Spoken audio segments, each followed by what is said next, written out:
Hello, my dear student. Good morning. Today, now we are going to discuss chapter number 4, that is your determinants, class 12 maths. तो हम लोग जो है exercise 4.1 already कर रखे हैं और जो कुछ एग्जांपल थे और प्रॉपर्टीज़ ऑफ डिटर्मिनेंट्स थे उसको भी हमने कर लिया है। ठीक है, तो उसी जो है कंटिन्यूएशन में हम लोग जो है एक्सरसाइज 4.2 की बात करेंगे। तो क्वेश्चन नंबर 4.2 का जो पहला क्वेश्चन है, 4.2 का जो पहला क्वेश्चन है, कह रहा है कि प्रूव दैट दिस डिटर्मिनेंट्स आपका क्या है, determinants of x a, x plus a, y b, y plus b, z c, z plus c equals to 0।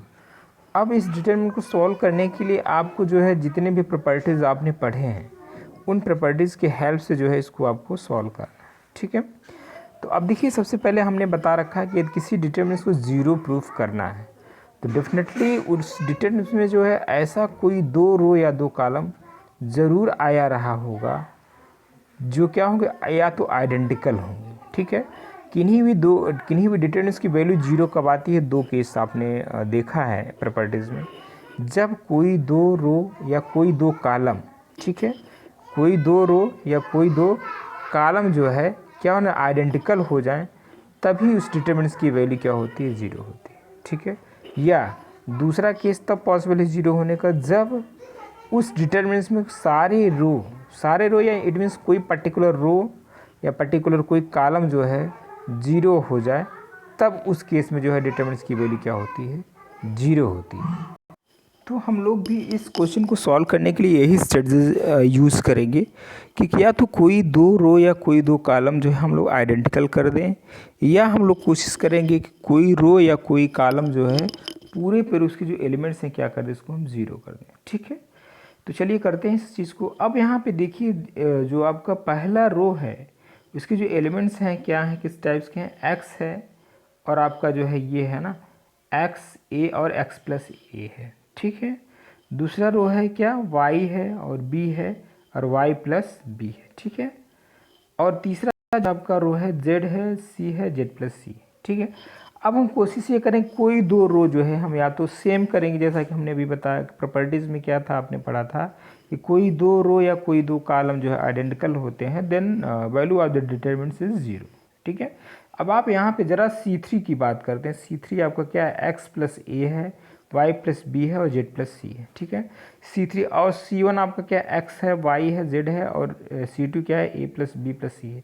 यदि आप इस डिटर्मिनेंट को गौर से देखें तो जो C1 और C2 आपके हैं, यदि आप इसको ऐड कर दो, C1 और C2 को क्या कर दो, आप ऐड कर दो, तो जाहिर सी बात है आपको क्या फ़ायदा मिलेगा। फ़ायदा सबसे बड़ा ये है कि इस जो दोनों C1 C2 को ऐड करने पे हमें जो तीसरा जो कॉलम आपका है एक दूसरे की इक्वल हो जाएंगे, है ना। देखो ना, एक्स प्लस ए आपका ऐड किया, ठीक है, दूसरा जो है आप वाई प्लस बी ऐड करोगे, तीसरा क्या है, जेड प्लस सी। देखो आपने यहाँ पर हमने किया है, और आपका जो दूसरा कॉलम है C2 जो है ए बी सी, उसको हमने ऐसा रखा और तीसरा जो कॉलम है उसको भी हमने ऐसा रखा। तो यहाँ पे आपने एक चीज़ देख लिया कि जो एक्स यानी C1 है, जो आपका C1 है और जो आपका C3 है ये क्या है, सेम आ गया। इट मीन सेम आने का मतलब क्या हो गया, आइडेंटिकल हो गया। तो आपको बिना इसको जो है एक्सपेंड किए डायरेक्ट आप इस डिटर्मिनेंट्स की वैल्यू आप लिख सकते हो, क्या लिख सकते हो, 0 लिख सकते हो। ठीक है, तो इस तरीके से हम लोग क्वेश्चन को देखते हैं। सबसे पहले आप डिटर्मिनेंट्स के क्वेश्चन में आपको देखना होगा हमें करना क्या है, और ख़ासकर ज़्यादातर कोशिश हम लोग यही करते हैं उसको सॉल्व करने के लिए, या तो जो है मैक्सिमम 0 लाने की कोशिश करते हैं उस डिटर्मिनेंट्स में। ठीक है, और यदि हमें 0 लाना है तो हमारा माइंड इस पर तुरंत क्लिक करना चाहिए कि हम कोशिश ये करें कि जो डिटर्मिनेंट्स की जो है पर्टिकुलर कोई रो या कॉलम को हम आइडेंटिकल कर दें, या उस डिटर्मिनेंट्स के सारे एलिमेंट्स को 0 कर दें, या उसके कॉलम को जो हम 0 कर दें, तभी उस डिटर्मिनेंट्स की वैल्यू 0 होगी। ठीक है, चलिए अब हम क्वेश्चन नंबर 2 की बात करते हैं। सेकंड आपके सामने है, इसको भी प्रूफ करना है। कह रहा है कि if determinants of a minus B, B minus C and C minus A, और दूसरा इसका जो है रो है आपका B minus C and C minus A और A minus B, and third आपका जो है इसका रो है C minus A, minus B, B minus C equals to 0। फिर वही बात यहाँ पे भी आ रही है कि इस डिटर्मिनेंट्स की पर्टिकुलर्स की जो वैल्यू को हमें क्या दिखाना है, 0 दिखाना है। फिर आपके माइंड में वही स्ट्रेटजी फिर क्लिक करनी चाहिए कि हम इस डिटरमिनेंट को इस तरीके से सॉल्व करें कि इसका जो है या तो कोई रो पूरा पूरा उसके एलिमेंट से जीरो आ जाए, या तो पूरा पूरा कॉलम से जीरो आ जाए, है ना, या फिर जो है कोई दो रो या कोई दो कॉलम्स जो इसके आइडेंटिकल्स हो जाए। ठीक है, तो वही बात है यहाँ पे। अब इसके एलिमेंट्स को ज़रा थोड़ा सा अच्छे से आप देखेंगे तो आप पाएंगे कि यदि हम जो है C1 C2 और C3, ठीक है, देखिए हम लोग जो ऑपरेशन अप्लाई करते हैं, हमने बताया एलिमेंट्री ऑपरेशन हम लोग अप्लाई करते हैं किसी भी डिटरमिनेंट सॉल्व करने के लिए, या तो रो ऑपरेशन अप्लाई करेंगे या तो कॉलम। कोशिश यही रहेगी, ठीक है, कि जैसे हमने यहाँ पे डिपेंड करता है कि हम लोगों को क्वेश्चन का टाइप क्या है और उसकी सिचुएशन क्या है, नीड हमें किस चीज़ की है, ये चीज़ें डिपेंड करता है। आपको भी लगता होगा कि हाँ ये चीज़ें कैसे सर को पता है कि यही ऑपरेशन अप्लाई हुआ, ये चीज़ें जो है प्रैक्टिस से आती है। और आप इसको एलिमेंट्स को देखो ना, अब आप यहाँ पे a माइनस बी है, फिर b माइनस सी है, प्लस c माइनस है, जब आप इसको ऐड करोगे खुद सोचो, जब आप इसको r जो c1 है ना, c1 है और c2 और c3 को आप ऐड कर, दिस इज योर c1, ठीक है, दिस इज योर c2 और दिस इज योर c3, ये आपका क्या है c3। तो जब आप इसको ऐड करोगे ना तो क्या मिलेगा, देखो a माइनस बी, ठीक है, a माइनस बी और b माइनस सी और c माइनस सी, इसको ऐड करोगे तो क्या मिलेगा, आप देख रहे हो यहाँ पर हमने किया भी है, डेफिनेटली ये ज़ीरो मिल जाएगा। ठीक है, अब यही काम आप जब C1 आपका पूरा पूरा ये है ना, C1 आपका पूरा पूरा ये है, ठीक है, तो यही काम आप सारे के सारे एलिमेंट के साथ करोगे तो ये वाला पहला वाला फिर जीरो हो जाएगा। ठीक है, और ये जो आपका सेकेंड C2 और C3 है इसको हम ऐसा रखें, इसको डिस्टर्ब नहीं करेंगे। ठीक है, हम ऑपरेशन किस में अप्लाई करें, देखिए हमने यहाँ पे लिखा भी है, हमने जो ऑपरेशन अप्लाई किया है C1 में अप्लाई किया है, और क्या किया है C1 C2 और C3 को हमने ऐड किया है। ठीक है, तो ऐड करने के बाद हमें मिलेगा क्या है बेटा, मिलेगा हमें जो है C1 C2 सिंपल है, यानी इसको ऐड करेंगे, C2 को ऐड करें, C3 को ऐड करेंगे तो आपको क्या मिल जाएगा, ये मिलेगा। ठीक है, और इसको कैलकुलेट करोगे तो जीरो मिलेगा, और आपको जो सेकंड C2 है और C3 है ये आपका वही रहेगा, देखो हमने वही लिखा है, C2 C3 को वही लिखा है ना, C3 भी आपका ये है, उसको भी हमने डिस्टर्ब नहीं किया है, वही लिखा है। ठीक है,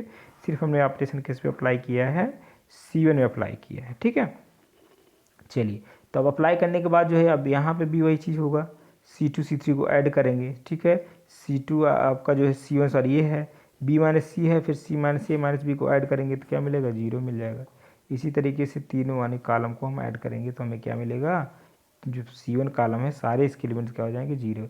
और आपको प्रॉपर्टीज़ पता है कि जब भी किसी डिटरमिनेंट्स के सारे रो और सारे जो है कॉलम जब जीरो हो जाते हैं तो उस डिटरमिनेंट्स की वैल्यू क्या हो जाती है, जीरो हो जाती है। ठीक है, आई होप आपको क्वेश्चन नंबर सेकंड भी क्लियर हो गया होगा।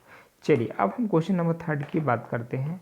यहाँ पे कह रहा है कि प्रूव दैट डिटरमिनेंट्स ऑफ जो उसका फर्स्ट रो है 2765 है, and second row is 3875 and third row is 5986। ठीक है, तो इसको हमें प्रूफ क्या करना है, इसको हमें प्रूफ करना है कि इसकी वैल्यू भी जीरो होगी। ठीक है, अब जीरो करने के लिए फिर वही बात हमने बताया, तो इसके दो रो या दो कॉलम हम आइडेंटिकल दिखाने की कोशिश करेंगे, या फिर हम दिखाएंगे कि इसके जो है सारे रो के एलिमेंट या सारे कॉलम के एलिमेंट्स क्या हो जाते हैं, जीरो हो जाते हैं। ठीक है, अब जरा आप C3 और C1 को जरा वॉच करो, थोड़ा सा देखो आप, इसमें कुछ एक फ़ायदा ये हो जाएगा, जब हम C3 में ऑपरेशन अप्लाई करेंगे और C3 को हम जो है C1 से क्या करेंगे, सब्ट्रैक्ट करेंगे, तो जाए देखिए हम ऑपरेशन कौन सा अप्लाई करें, पहले C3 में अप्लाई कर रहे हैं, तो जो डिस्टर्बेंस होगा सिर्फ C3 वाले में होगा। ठीक है, C1 C2 आपका ऐसा रहेगा, तो देखो ना हमने C1 को भी वही लिखा है 235 लिखा है, C2 को हमने लिखा है 789 लिखा है, और C3 में हमने डिस्टर्ब किया, C3 में हमने क्या डिस्टर्बेंस किया है, C3 को हमने C1 से सब्ट्रैक्ट किया है।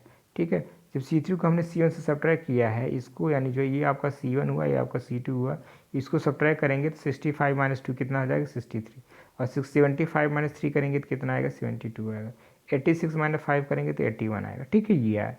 अब यहाँ पे ज़रा देखिए थोड़ा सा, यदि हम यहाँ पे 9 कॉमन लेते हैं, किस में 9, अब हमने बताया था कि जब भी किसी डिटरमिनेंट्स में कॉमन होता है, ठीक है, जब किसी डिटरमिनेंट्स में हम लोग कॉमन लेते हैं तो उसके जो है या तो पूरे रो में होगा कॉमन या तो पूरे कॉलम में। ऐसा नहीं होता है कि उस डिटरमिनेंट्स के जितने भी एलिमेंट्स हैं, चाहे रो हो चाहे कॉलम में, सभी से कॉमन होता है, ऐसा नहीं होता।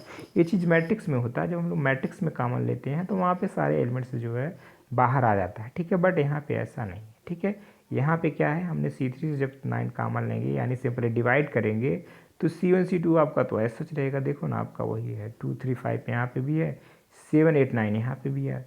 अब बात करते हैं C3 वाले कॉलम में।